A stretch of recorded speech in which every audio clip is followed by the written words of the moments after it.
পৌঁছে গেছো কানলায়? না, রাস্তাতে আছি। বলো, কি হয়েছে বলো। ও আমি লাইভে আছি।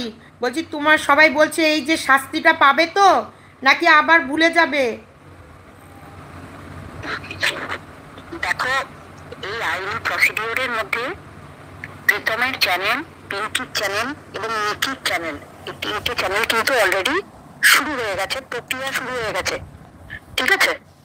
তো এটা নিয়ে তোমাদেরকে আশ্বস্ত করতে পারি, এই তিনটে চ্যানেলের জন্য আমি নিজে কন্টেনার, এবং তাদের যা যা প্রমোশন ছিল সেগুলোকে আমি সমস্ত কিছু তুলে দিয়েছি, এবং তার যা যা ছিল কালকেও সুইসাইডাল অ্যাটেম্প দেখানো হয়েছে, সেটাও পর্যন্ত গেছে। তো সেটাকেও ওরা নিয়েছে, কগনিজেন্স হিসাবে নিয়েছে।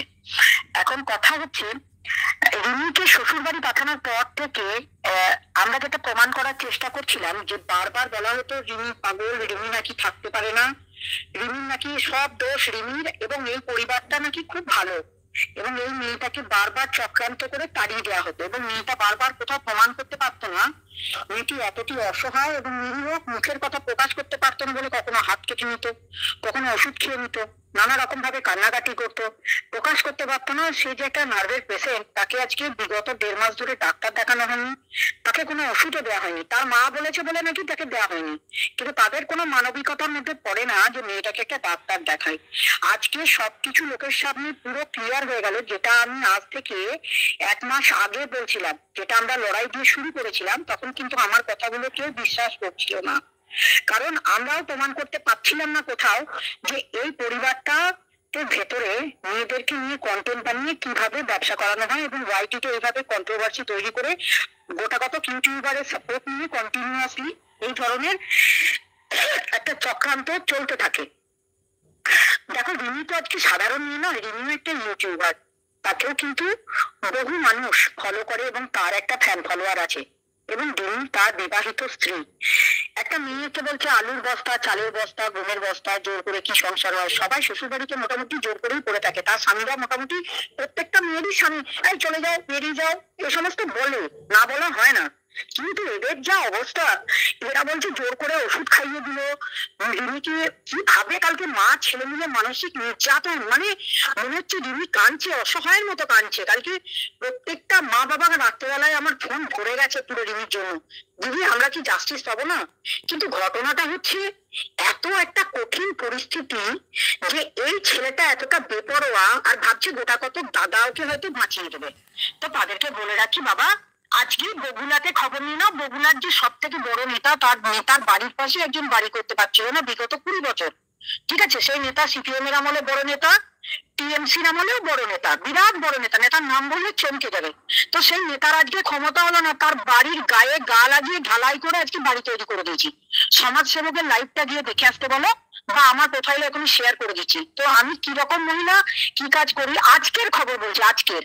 তো কত বড় নেতা, তার অত অত গুন্ডা বাহিনী কিছু করতে পারে না। তো আমি বলছি যে যারা ভেতরে ভেতরে ওই কিছু সমাজসেবক আর দু চারটে মরকট জাতীয় চম্পা দিদিদের ভরসায় যারা লাফিয়ে বেড়াচ্ছে, আর গোটা কত ঘাবড়ে টাবড়িদের ভরসায় যারা লাফাচ্ছে, তাদেরকে বলবো তোরা যতদূর পারবি করে নে, তারপরে শাস্তির জায়গা নিশ্চিত করবো, এটুকু বলতে পারি। কারণ মেয়েটাকে আজকে কিভাবে টর্চার করা হচ্ছে, আমি মেয়েটাকে কিছুক্ষণ আগে ফোন করেছিলাম, পাইনি। তারপর প্রীতমের ফোনে ফোন করলাম, সেও কিন্তু দেখলাম ফোনে এনগেজ আছে, তার মানে কোথাও সে ব্যস্ত আছে। আর তার মাকেও আমি একটা ফোন করলাম, তিনিও ফোন ধরেননি। তো 3টে ফোন করলাম, কারণ রিমিকে পাচ্ছি না। তারপরে আমি প্রিন্সিপালকে ফোন করলাম, কারণ যেহেতু কাল থেকে প্রচন্ড পরিমাণে মানসিক নির্যাতন তার উপর তৈরি হয়েছে, শারীরিক হয়েছে কিনা বলতে পারবো না, কারণ অনেকটা অফ ক্যামেরা ছিল, এবং মানসিক নির্যাতনটা এমন লেভেলে নিয়ে গেল যে নিজেদেরকে যে খারাপ লোক সেটা প্রমাণ করতে আর সময় লাগলো না। আমার যে পাতা ফাঁদে আমরা বলেছিলাম না আমি সরে যাচ্ছি, ওরা ভাবলো বোধহয় আমি সরে যাচ্ছি, প্রিন্সিপালকে দিয়ে আমাকে সরিয়ে দিলে হয়তো প্রমাণ করতে সুবিধা হতো যে সঙ্গীতা চক্রবর্তী সাইড থেকে সরে গেছে, এবার তাহলে হয়তো কিছু করা যাবে না। আজকে আমি বলছি সমস্ত মা বোনেদের বলছি, যারা যারা তাদের নিজের সন্তানদের ভালোবাসেন, যারা যারা রিমিকে ভালোবাসেন, আজকে 90% লোক রিমিকে ভালোবাসে। রিমির ফ্যান ফলোয়ার দেখলে বোঝা যায় যে রিমি সত্যি তার আজকে কিভাবে উতলা, প্রত্যেকটা চ্যানেলে গেলে বোঝা যাবে কিভাবে উতলা। কারণ রিমি একটা নার্ভের পেশেন্ট, সে তার কথাগুলো ব্যক্ত করতে পারে না। সে তার বাবা মাকে গালি দেয় কখন, যখন রাগ হয়, যখন তাকে বলতে বলে, যাকে তাকে যখন আমার নামেও বলতে বলেছে সে আমার নামেও বলে দিয়েছে, মানে যাকে যার নামে সে হয়তো, রিমি আমাকে দেখেছে হার্ডলি হয়তো 8 ঘন্টা, কি 1 ঘন্টা, কি 1.5 ঘন্টা, তুমি আমায় চেনেও না, তো ওকে যা বলতে বলবো তাই বলবো, মানে ভালো থাকার জন্য, ও নিজেকে ভালো থাকার জন্য, ওর প্রীতমকে ভালো রাখার জন্য ওকে যা বলবে তাই করবে। আজকে তাহলে 1.5 মাস ধরে যেটা দেখানো হচ্ছিল, আজকে বলছে 10 দিন কেউ নিয়ে গিয়ে দেখো, তাহলে তোমার বাড়িতে 1.5 মাস পেরিয়ে যাবার পরে যখন প্রীতমের নামে এফআইআরটা হলো চুঁচুড়া থানাতে এবং তার চ্যানেলটা উড়িয়ে দেবার ব্যবস্থা করা হলো, সেই দিন থেকে লাইভে বসে রিমিকে নির্যাতন করা শুরু হয়ে গেল। মানে তার মানে রিমি হচ্ছে শুধুমাত্র ভিডিওগ্রাফি করার জন্য তোমাকে নিয়ে আসা হয়েছে, আমার চ্যানেল বাঁচানোর জন্য তোমাকে নিয়ে আসা হয়েছে। আর তোমাকে শুধু মানসিক নির্যাতন করা হবে, তোমাকে ডাক্তার দেখানো হবে না, তোমাকে শুধুমাত্র আইসক্রিম খাওয়াতে নিয়ে গেলেও তোমাকে ভিডিও করব, তুমি যদি একটা রোল খাও তাহলেও তোমার নামে ভিডিও করব, তুমি যদি বাড়িতে বসে থাকো বাড়ির বউয়ের মতো। তো তার কনফিডেন্স লেভেলটাকে নামাতে নামাতে কোন নিচু স্তরে নিয়ে যাওয়া হয়েছে, এবং মেয়েটার ওপর যে দীর্ঘদিন ধরে নির্যাতন হতো মেয়েটা প্রকাশ করতে পারতো না, এবং সাথে কিছু যার সাথে তাদের ওই আগেকার যোগাযোগ আছে, তাদের বাড়ির লোকেরা আমাদের সাথে কন্টিনিউয়াসলি যোগাযোগে ছিল এবং এখনো আছে, তারা কিন্তু আমাদেরকে বারবার বলছে ম্যাডাম বলে দিচ্ছেন, কিন্তু আমাদেরকে বলতে হচ্ছে ওয়াইটির সামনে গিয়ে বারবার বলতে হচ্ছে না না আমরা করিনি, ভয়ের চোটে বলছি, কারণ এও আত্মহত্যা করতে চলে যাবে, অর্থাৎ দিশানি মাও আত্মহত্যা করতে, মানে দিশানিও আত্মহত্যা করার ভয় দেখাচ্ছে তার মাকে। সুতরাং তারা লুকিয়ে আমাদের সাথে যোগাযোগ রেখেছে, তার আত্মীয় স্বজন, তার মামার বাড়ির লোকেরা প্রত্যেকে বলছে দিদি আপনি যা কেস করবেন সেই কেসের সাথে আমরা থাকবো, আপনার কোনো চিন্তা নেই। কিন্তু একটা কেসকে সুন্দরভাবে সাজিয়ে গুজিয়ে আনতে গেলে একটু সময় আমাদের লাগবে, সেই সময়টুকু আপনাদের কাছে নিচ্ছি, এটুকু কথা দিলাম আপনাদেরকে। কত বড় নেতা আছে, কত বড় সমাজ সেবক আছে, কত বড় বড় চম্পা দিদিরা আছে, সবাইকে যে যা বলছে সমস্ত জিনিসটা কন্টেন্ট হিসাবে ওরা নিজেরা ছাড়ছে, কিন্তু আমরা নিচ্ছি ক্রিমিনাল অফেন্স হিসাবে, যা যা কথাগুলো বলছি সমস্ত পার্ট তুলে তুলে নিচ্ছি। তো তাদের কাছে যা যা প্রমাণ আছে তারা সেই প্রমাণ নিয়ে কোর্টে হাজির হবে, তাতে কিচ্ছু যায় আসে যায় না আমাদের। কিন্তু একটা কথা শুনে নিন, যখন একজনের বিরুদ্ধে, পার্টিকুলার একজনের বিরুদ্ধে যখন এত এত কমপ্লেন জমা হচ্ছে, চারিদিক থেকে জমা হচ্ছে, শুধু একের পর এক কমপ্লেন পড়ছে, এটুকু বলতে পারি। তো সুতরাং সেই সমস্ত কমপ্লেনের একটা সুন্দরভাবে সাজিয়ে গুছিয়ে রূপ নিয়ে যখন কোর্টের সামনে প্রেজেন্ট করানো হয়, তখন কিন্তু সেই চ্যানেলগুলো উড়বে উড়বে উড়বে। একটু নিশ্চিন্তে থাকুন, শুধু চ্যানেল উড়লে হবে না, একটা গণ আন্দোলনের ডাক দেবো আমরা।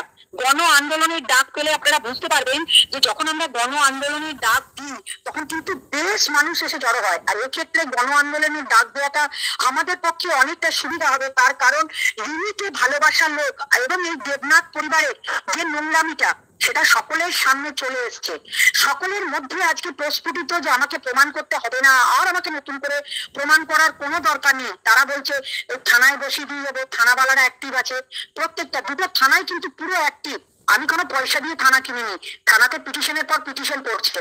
তো সুতরাং সেই থানাগুলো অ্যাক্টিভ আছে, সেইখানে লোকাল নেতারা অ্যাক্টিভ আছে, তারা কালকে সারাদিন ধরে নেতাদের ভরসায় ঘুরেছে, যে নেতাদের ভরসায় ঘুরেছে সেই নেতারাই ওদেরকে পাল্টা বলেছে, রাত্রের দিকে আবার তারাই আবার আমাকে ফোন করে কথা বলেছে। সুতরাং সকলে জানি যে তাদের বাস্তব পরিস্থিতিতে তারা কত বড় নেতা মন্ত্রী ধরবার ধরে নি, কোনো টেনশন করতে হবে না। আজকেরই তো বললাম রেগুলার বুকে, আজকের একটা ছোট্ট উদাহরণ দিচ্ছি, আমার প্রোফাইলে কিছুদিন পর শেয়ার করি, রেগুলার বুকে সব থেকে বড় নেতার বাড়ির গায়ে গা লাগিয়ে বাড়ি ঢালাই করে দিলাম একটা ছোট্ট দোকানওয়ালা তার। সুতরাং এখানে আইন সকলের জন্য সমান, সেখানে পুলিশ প্রশাসন কিচ্ছু করতে পারেনি। আমি এটুকু কথা দিলাম আপনাদের, এদের ক্ষেত্রেও পুলিশ প্রশাসন যত বড় সমাজ সেবক সেবিকা যারা বাইরে থেকে মদত দিচ্ছেন কিচ্ছু করতে পারবেন না। হ্যাঁ, মিথ্যা মামলা আমরা চাই যে আমাদের বিরুদ্ধে মিথ্যা মামলা করুক, আমার বিরুদ্ধে মামলা হোক, কারণ আমার বিরুদ্ধে মামলা হলে মানুষকে এটা ওয়াইটিতে দেখাতে সক্ষম হবো যে যদি আপনার বিরুদ্ধে মিথ্যা মামলা হয় তাহলে আপনি কিভাবে জাতীয় মানবাধিকার কমিশনের সহায়তা নিয়ে সেই কেসটাকে চ্যালেঞ্জ করতে পারেন। সুতরাং আইনি প্রসিডিওরে একটু সময় লাগে, যেহেতু এটা ওয়াইটির ম্যাটার, একটু সময় ধৈর্য রাখুন, যে যা বলছি সেগুলো নোট করুন, নিজেরাই আপনারাই আমাকে পাঠাচ্ছেন। কালকের ওই 9 মিনিট 30 সেকেন্ডের ভিডিওটা তো আমি তো দিইনি, আপনারা আমায় দিয়েছেন, আমি তো দিইনি, আপনারাই কালেক্ট করছেন, আমার টিমও কালেক্ট করছে। সুতরাং সবকিছু মিলে একটু সময় রাখুন, একটু ধৈর্য রাখুন, চ্যানেল ওরার সাথে সাথে গণ আন্দোলনের ডাক দিলে এই পরিবারগুলো শুধরে যায়। ওদের প্রাপ্য, মানে ওরা চাইছে যাতে রিমি তার প্রাপ্য অধিকার বুঝে পায়, রিমি যেন তার প্রাপ্য সম্মান আর প্রাপ্য অধিকার যেটা, হ্যাঁ বল। দেখো রিমি কিন্তু তার legal wife, Rimi legal wife. Rimi যদি ডাইভোর্স না দেয়, ওর বাবা কেন 14 গোষ্ঠীর ক্ষমতা নেই যে ও ডাইভোর্স দিতে পারে, মানে ও ডিভোর্স পেয়ে যাবে এবং শান্তিতে বিয়ে করে নেবে।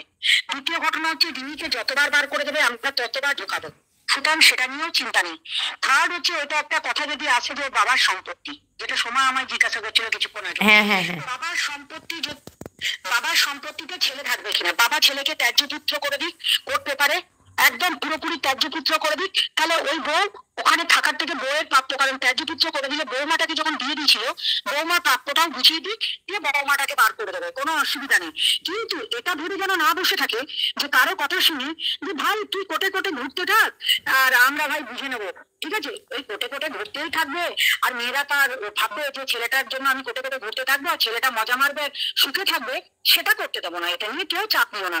তাতে যত বড় দাদা দিদিরা আছে, যত বড় সমাজসেবকরা আছে, যারা মুভি উঠিয়ে ঘুরছেন সামনে আসুন।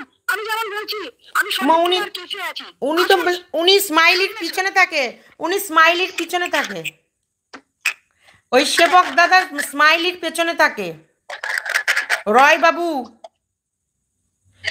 যেই থাকুন না কেন, শোনো না, তার কি আছে না আছে আর কার কি আছে না আছে, ফলে না বৃক্ষ তোমার পরিচয় কি, ফলে পরিচয় দেবে।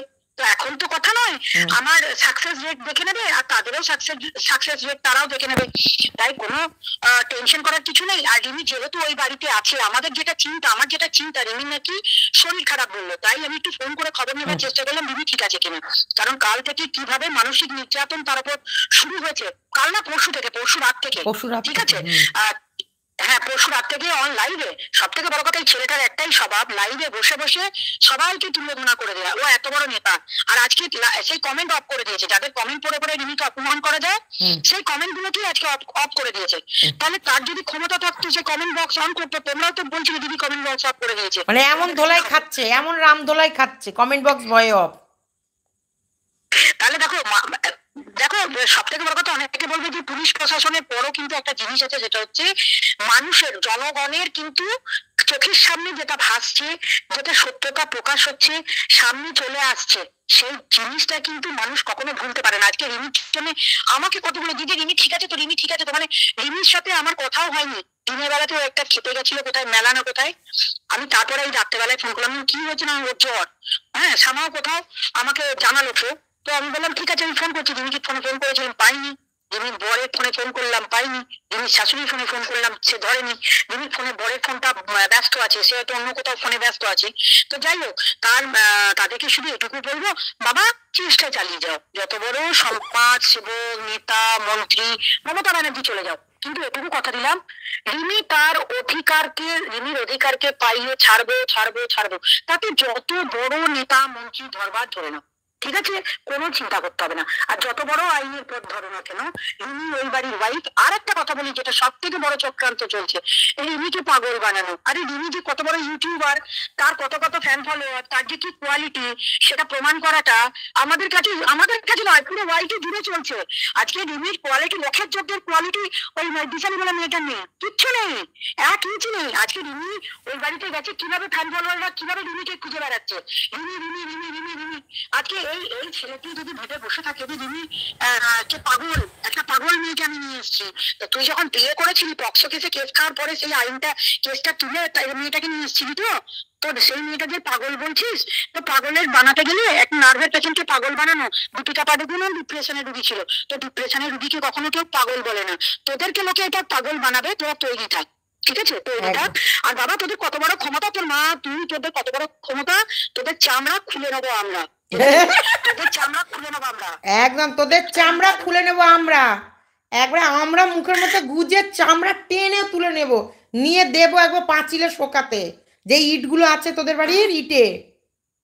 জাস্টিস ফর রিমি, একদম জাস্টিস ফর রিমি, ঠিক ঠিক। তাহলে আর কোনো প্রশ্ন আছে তোমাদের?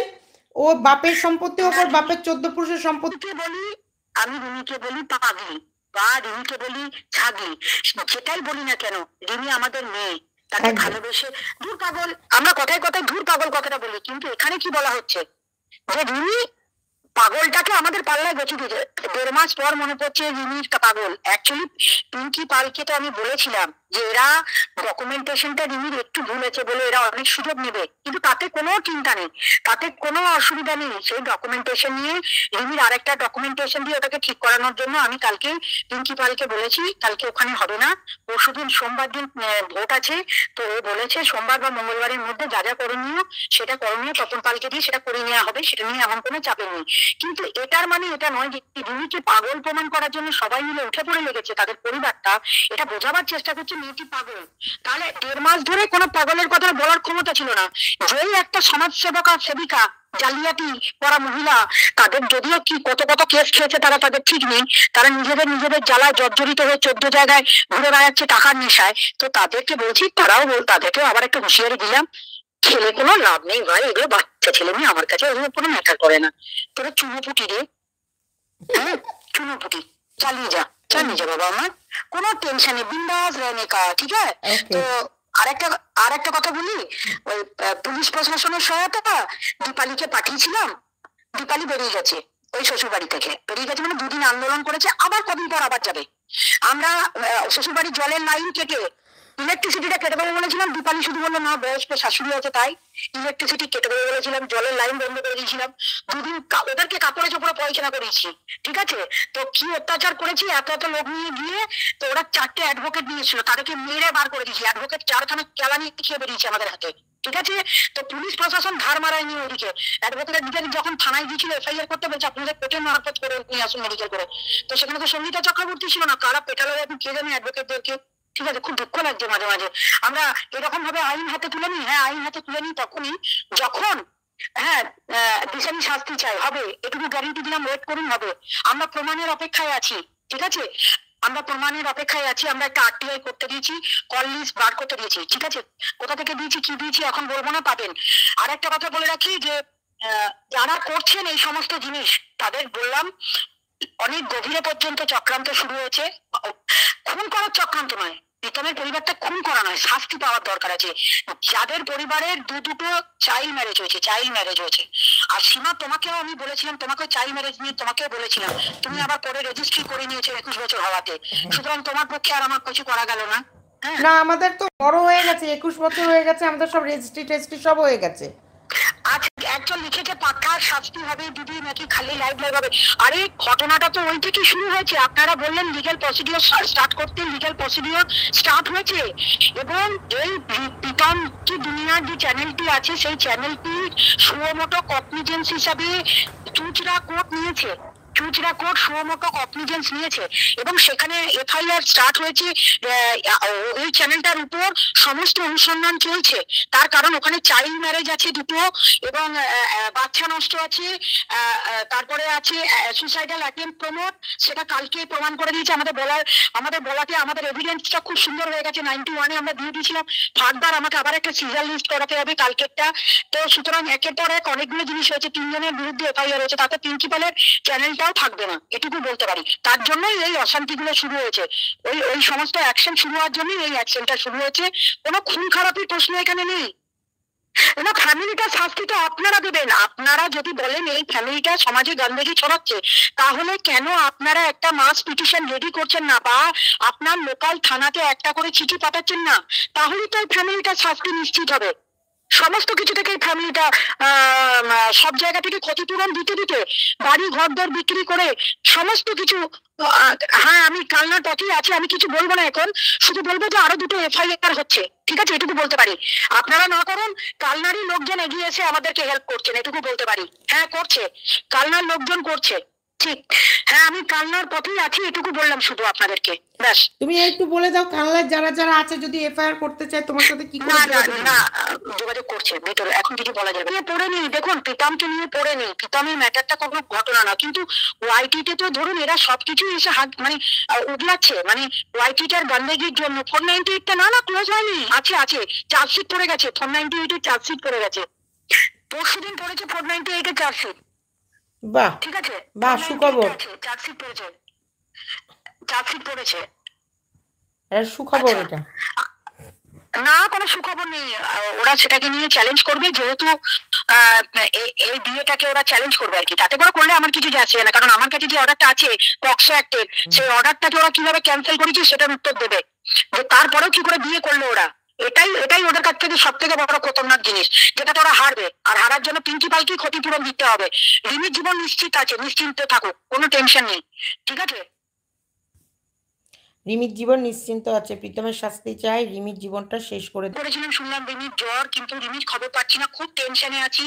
রিমি কাল থেকে খেতে পেয়েছে কি পাইনি। রিমি অন্তত লাইভে এসে বললেও তো আমাদের মানসিক শান্তিটা আমরা পাই। খালি এফআইআর বুক নেই। হ্যাঁ, সবাই নোংরা, খালি এফআইআর বুক নেই, যেমন নোংরা গ্রুপ। হ্যাঁ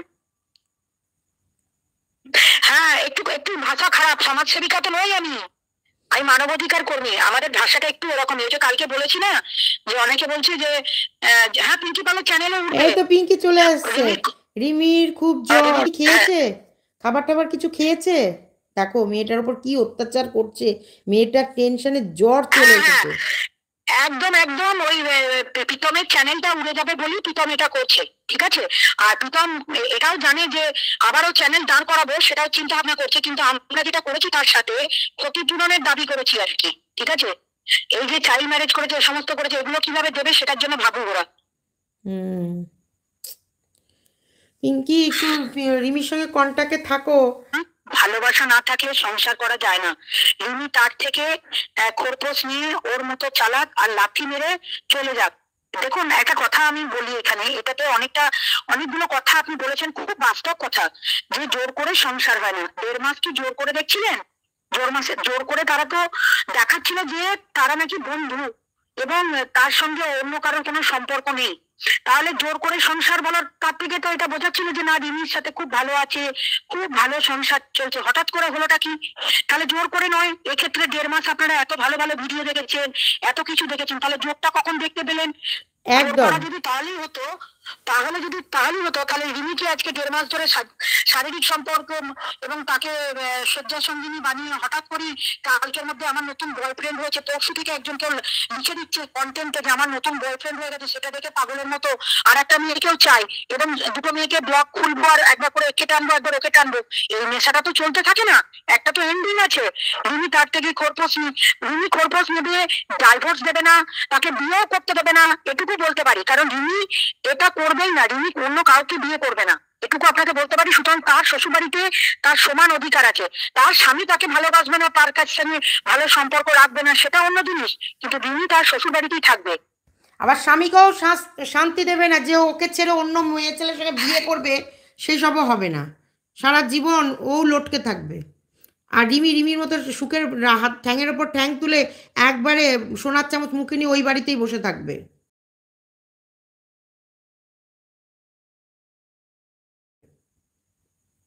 আচ্ছা, আরেকজন লিখেছে জোর করে সংসার না হলে বিয়েটা করেছিলেন কেন 1 বছর আগে? ছেলেটা আমার এটাই কোশ্চেন। একদম ঠিক কথা, একদম ঠিক কথা। খালি বারবার ওই বিয়ে দিয়ে ওটাও কি প্ল্যান ছিল? আর যদি প্ল্যান না থাকে, তাহলে ওই 1-1.5 বছর পর, 2 বছর পর মাথায় গিয়ে মনে পড়ছে যে মেয়েটা পাগল, মেয়েটা খারাপ, মেয়েটাই আমাদেরকে শেষ করে দেয়। আর যত ভালো ওরা, আজ কাল থেকে আপনারা কি প্রমাণ দেখলেন বলুন? যদি কাল রিমি লাইভে না থাকতো, তাহলে কি বলতো? ওষুধটা খাইয়ে দিয়েছে, রিমি ওদেরকে মেরে দিচ্ছে, রিমি ওদের উপর অত্যাচার করছে। পরশু দিনের লাইভটা দেখেছিলেন? রাত্রের লাইভে যদি আপনাদের কাছে না থাকে, আমার কাছ থেকে নিয়ে নিন। পারলে সীমা, তুমি ওদেরকে যারা যারা চাইবে, পরশুদিন রাত্রে কি বিভৎস পরিমাণে অপমান রিমিকে লাইভে বসে করা হয়েছে, সেগুলো দেখলে রিমি একটা ইউটিউবার, তারও একটা প্রেস্টিজ আছে, সেও কিন্তু একটা সাধারণ মেয়ে নয়।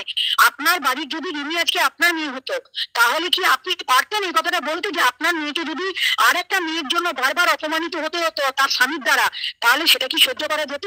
হ্যাঁ, রিমি তার বাবাকে বলেছে, তার বাবাকে বলতে বলেছে, আমাকে বলতে বলেছে, হ্যাঁ সকলকে বলতে বলেছে। আরে বাড়িটার ভাগ কেউ চায়নি, ওই বাড়িটা কেউ নিয়ে যাবে না, কিন্তু বাড়িটার জন্য ক্ষতিপূরণ রেডি করে রাখুক, না সেটুকু বলতে পারি। আর আজকে একটা পিঙ্কি পাল আজকে একটা কমপ্লেন জমা করেছে, গোটা কত ইউটিউবারের বিরুদ্ধে করেছে, সেটা চুঁচড়া থানায় পড়েছে জমা, ঠিক আছে? সেটুকু বলতে পারি। আজকে একটা গোটা কত ইউটিউবার যারা তাকে কিভাবে ফোন করেছে, ফোন রেকর্ডিং, তাকে উস্কেছে এবং তার সংসার ভাঙার চক্রান্ত করেছে এবং তাকে ভুল সাজেশন দিয়েছে তাদের বিরুদ্ধে, এবং তারা যে ভুল বুঝিয়েছিল তাদের জন্য একটা পিটিশন আজকে পড়েছে, সেটা এফআইআর এখনো হয়নি। যতক্ষণ না এফআইআর কনভার্ট হচ্ছে ততক্ষণ আমি বলতে পারবো না যে আদৌ সেটা এফআইআর হবে না, ডিজি হিসেবে নেবে, অনলি রিসিভ দিয়েছে, পুলিশ ডিসিশন নেবে চেক করে, সেটুকু বলতে পারি। একদম। তাহলে আর কারোর কোনো প্রশ্ন আছে? প্রশ্ন থাকলে প্রশ্নগুলো করো, শুনে নাও। দিদির লাইনে